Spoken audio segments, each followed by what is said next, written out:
নমস্কার ভিউয়ার্স, বীরগুলোর পক্ষ থেকে আপনাদের স্বাগত। ভিউয়ার্স, আজ শ্রী শ্রী স্বামী সূর্বানন্দজিকে নিয়ে একটু আলোচনা করা হোক।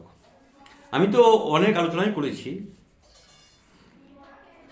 আজকেও একটু করি। আজকে যেটা করব সেটা একটা চিঠি নিয়ে একটু আলোচনা করবো। ভিউয়ার্স, ওনার একটা চিঠি আপনাদের আমি একটু পড়ে শোনাই, তাহলে কিছু কিছু জিনিস আমাদের আরও বুঝতে পরিষ্কার হবে। উনি তো সব কিছু পরিষ্কারভাবে বলেই গেছেন, তবুও আরও আরও পরিষ্কারভাবে বোঝা যাবে উনি কী বলতে চাইছেন। চিঠিটা একটু শুনুন ভিউয়ার্স। ধীরতম প্রেমা থেকে চিঠি আমি নিলাম। উনি 13ই মাঘ শনিবার 1385 সালের চিঠি লিখছেন। লিখেছেন যে একজন আমাদের গুরু ভাইকে লিখেছেন, স্নেহের বাবা বলে। প্রশ্ন হয়ে আছে, ওঙ্কার বিগ্রহকে শীতকালে রাত্রে লেপের নিচে রাখিতে হইবে কিনা, গ্রীষ্মকালে পাখার বাতাস চাই কিনা, বর্ষাকালে মশারি টাঙ্গাইয়া না দিলে মশার কামড়ে তার জ্বর হইবে কিনা, দৈবাত জ্বর হইয়া গেলে কবিরাজি ওষুধ দেব না হেকিমি দাওয়াই দেব, একটু চিন্তা করিলে বুঝিবে প্রশ্নগুলো সব নিরর্থক। সর্বেশ্বরের যিনি প্রতীক, তিনি শীত গ্রীষ্মের অতীত, তার হাঁচি কাশি বমি বা অন্যান্য উৎপাত নাই। তাহাকে একটা মানুষের বাচ্চা ভাবিয়া খেলা করিবার আবশ্যকতা কি আছে? বলিবে, ভোগ নৈবেদ্য দাও কেন, ফুল বেলপাতা চড়াও কেন? আসল কথাটি হইতেছে এই যে আমি নিজেকে নিজে নৈবেদ্য রূপে সমর্পণ করিতেছি। কি সুন্দর কথা ভিউয়ার্স! আমি নিজেকেই নিজে নৈবেদ্য রূপে সমর্পণ করিতেছি। পুষ্পাদির দ্বারা আমি পরম প্রভুর উদ্দেশ্যে আত্মাঞ্জলি দিতেছি। এই সহজ সত্যটুকু মনে রাখিতে কষ্ট কোথায়? চিঠি বড়, আমি এইটুকু নিলাম।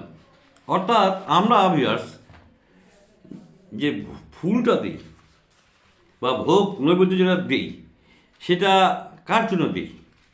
উনি কি বলছেন বুঝতে পারলেন ব্যাপারটা ভিউয়ার্স? কি সুন্দর উনি বুঝিয়ে দিয়েছেন। আমরা নিজের জন্যই দিই। আর লেপের মধ্যে রাখার তো দরকার নেই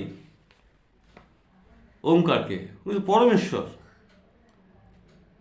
তাকে নিয়ে এত হিল্লি করার প্রয়োজন নেই।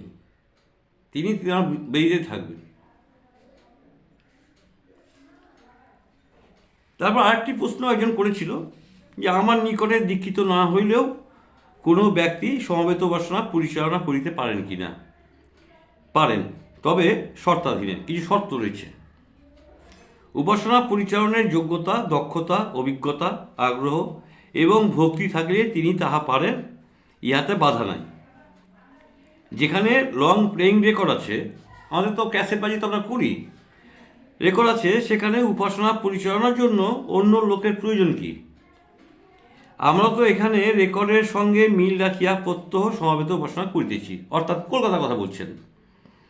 আমাদের তো আলাদা উপাসনা পরিচালকের প্রয়োজন হইতেছে না। তো আমরা যেখানে উপাসনা মানে ক্যাসেট বাজিয়ে করছি, সেখানে আমাদের পরিচালকের কী দরকার? আমরা তো সবাই একই। আর ওই ওঙ্কারকে নিয়ে লেবের মধ্যে ঢুকাই বা কী দরকার, মশাই টাঙানি বা কী দরকার? এই জিনিসটা পরিষ্কার করে বুঝিয়ে দিয়েছে ভিউয়ার্স। এই আলোচনাটুকু আজকে আপনাদের সঙ্গে করলাম। আমাদেরকে দেখুন, আমাদের গুরুদেব সমস্ত জিনিস একদম পরিষ্কার স্পষ্টভাবে বলে গেছেন। আমরা মানি না, সেটা আমাদের দোষ। বা আমরা হয়তো অনেক বেশি বুঝে ফেলেছি, কিছুই বুঝি না অথচ বেশি বুঝে ফেলেছি, সেটা আমাদের দোষ। কিন্তু ওনার নির্দেশ বা ওনার যে আমাদের প্রতি যে আমাদের যে রাস্তা উনি দেখিয়েছেন, সেটা খুব পরিষ্কার স্বচ্ছ, এর ভেতরে কোনো ভুল নাই। যাই হোক ভিউয়ার্স, আমাদের উচিত ওনার নির্দেশগুলো পালন করা। আমাদের দলাদলি না করে সবাই সঙ্গবদ্ধ হয়ে ওনার নির্দেশটাকে পালন করে ওনার যে 300 বছরের পরিকল্পনা, সেটাকে এগিয়ে নিয়ে যাওয়াই হচ্ছে আমাদের কর্তব্য। কে কী ভাবছেন জানি না, আমি এই কথাই বলতে চাই যে আমাদের সমস্ত বিভেদ, সমস্ত বিভাজন সব ছেড়ে দিয়ে একটা ঐক্যতা ফিরিয়ে আনতে হবে।